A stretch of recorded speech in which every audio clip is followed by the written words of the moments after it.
Position. Down, அப், down, அப், down, அப். இப்போ கடத்தை வைக்கணும். டவுன், அப். கஷ்டமாக இருக்க விட்டுறக்கூடாது. டவுன்,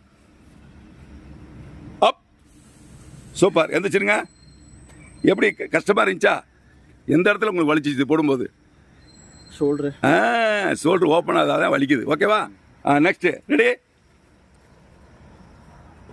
அப், டவுன். இருங்க இருங்க இருங்க, அவசரப்படாதீங்க. ரெடி? அப். ஜஸ்ட் நல்ல இம்ப்ரூவ்மெண்ட் ஆகுங்க. அப், டவுன், அப். இருங்க இருங்க இருங்க, காலை நல்லா தூக்கணும் பாருங்க. காலை இதில் நல்லா தூக்கணும். ரெடி? அப். காலை தூக்குறாரு பாருங்க. டவுன், அப். நெக்ஸ்ட்.